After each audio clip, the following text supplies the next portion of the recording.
At Walmart right now, you can buy an RCA television for under $150, manufactured by a company with no connection to the original RCA. The name is Rented. The corporation that created American broadcasting, won the color television standards war, and commanded 70% of the market, no longer exists. What really happened began not with a business failure, but with a decision made in 1919.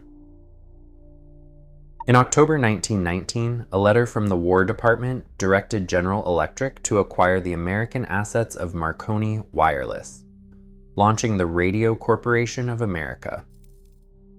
This was no ordinary corporate birth. RCA's charter spelled out a purpose beyond profit: to secure American control over radio patents and protect national communications from foreign interference.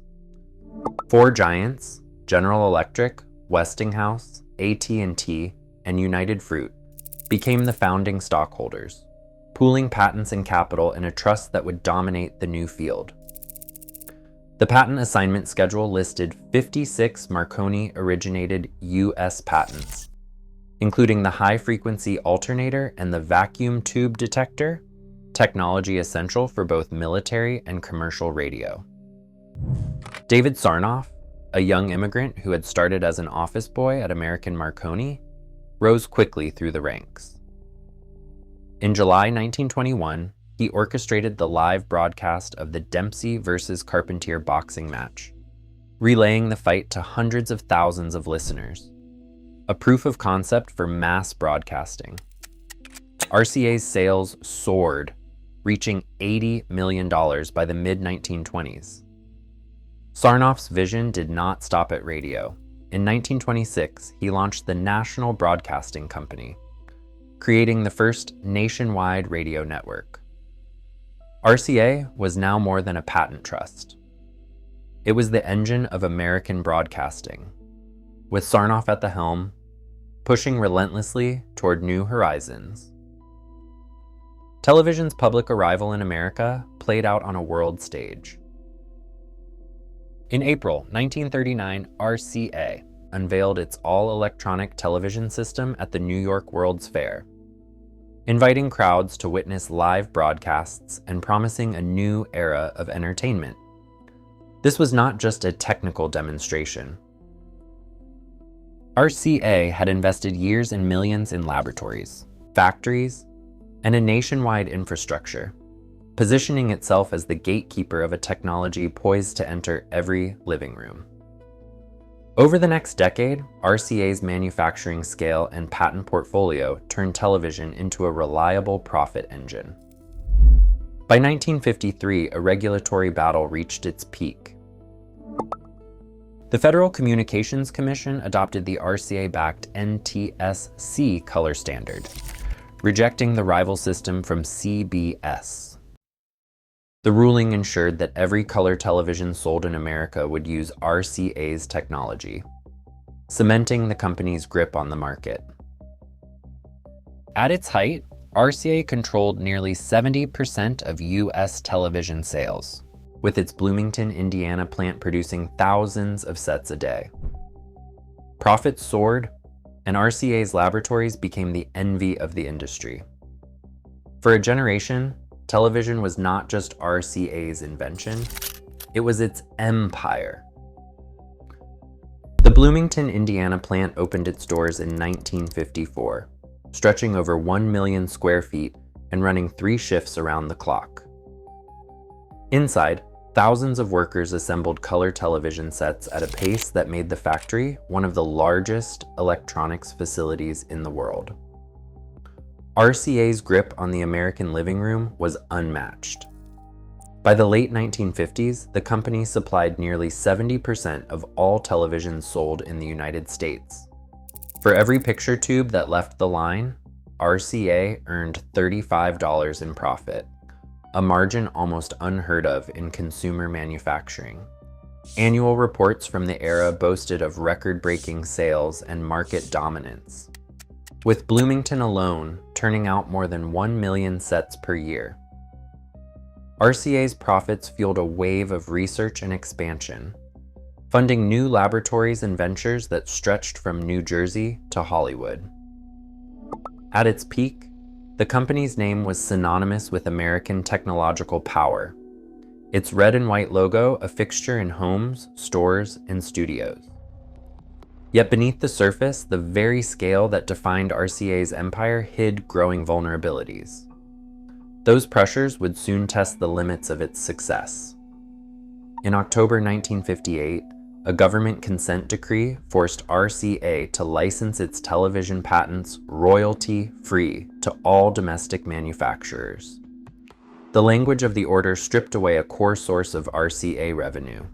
It ended decades of lucrative bundled licensing deals that had funded the company's research labs and kept competitors at bay. Foreign firms, especially the rising Japanese manufacturers, still had to pay full royalties, but the domestic market was now open season.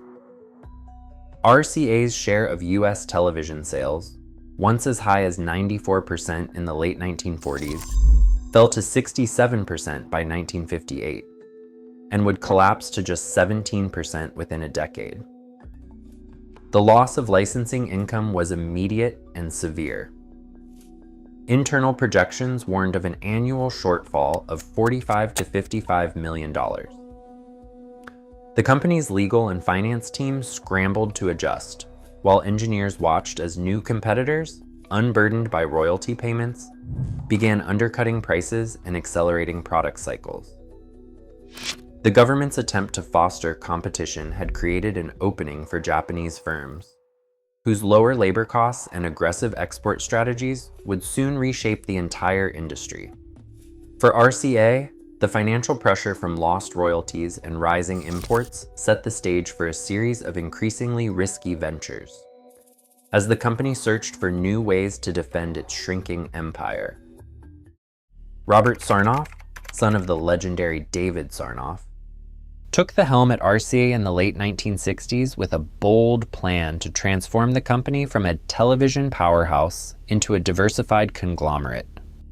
The centerpiece of his strategy was the Spectra 70 mainframe computer, RCA's answer to IBM. Over 5 years, the company poured more than $500 million into development and manufacturing, betting that computers would secure RCA's future. But the gamble failed. In 1971, RCA sold the entire computer division to Sperry Rand for just $35 million. The resulting $490 million loss, reported in SEC filings and dissected in boardroom minutes, became a symbol of managerial overreach. Sarnoff's push for diversification did not stop at computers. RCA bought everything from carpet companies to frozen chicken farms and car rental agencies, earning the boardroom joke that RCA now stood for rugs, chickens, and automobiles. As the losses mounted, directors grew restless. By spring 1975, a coalition led by John Carpenter and Charles Thompson began circulating internal memos, questioning Sarnoff's leadership and the wisdom of his acquisitions. On June 12, 1975, after weeks of closed-door debate, the board voted 12-7 to remove Robert Sarnoff as Chief Executive Officer and Chairman. The SEC's subsequent 8K filing confirmed the leadership change. The Sarnoff dynasty, which had shaped RCA's rise, ended not with a new invention, but with a boardroom revolt, fueled by financial disaster and a crisis of confidence. Selectivision was RCA's final and most costly gamble. The company spent 6 years and $600 million developing the CED video disc, a system that played movies using a stylus reading grooves on a vinyl disc, much like a giant phonograph record. Each side could hold just 55 minutes of video. Reviewers noted that the stylus wore down after dozens of plays. The discs were prone to skipping, and the system arrived in 1981, years behind VHS and Betamax. Internal cost memos warned of escalating losses as manufacturing defects and mounting returns piled up. By 1984, Selectivision was discontinued, The total write-off reached $600 million, wiping out a decade of profits. In the boardroom, the fallout was immediate. The company cycled through 4 chief executive officers in less than 5 years. The last, Thornton Bradshaw, resigned after only 18 months amid a tax fraud scandal involving former chief executive officer Edgar H. Conrad. Investors lost faith.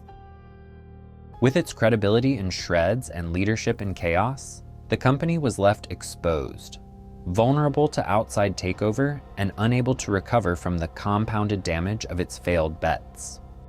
General Electric announced its acquisition of RCA in December 1985, closing the deal in June 1986 for $6.4 billion, at the time the largest non-oil merger in American history. Jack Welch, GE's CEO, moved swiftly to dismantle the company he had just purchased. NBC, long considered RCA's crown jewel, was kept and folded into GE's own media operations, and the rest was sold off piecemeal. RCA's consumer electronics manufacturing, once the backbone of American television, was auctioned to Thomson SA of France. RCA Records, a fixture in popular music, went to Bertelsmann. The iconic RCA building at 30 Rockefeller Plaza was stripped of its name and rebranded as the GE building. Princeton's fabled RCA Laboratories, birthplace of color television, and so many other breakthroughs, was shuttered and its staff dispersed.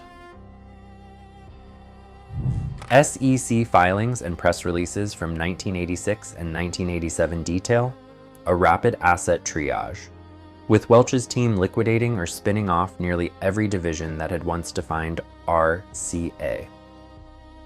In the span of a year, a corporate empire that had shaped the electronic age was reduced to a memory, its assets scattered, its headquarters renamed, its laboratories silent.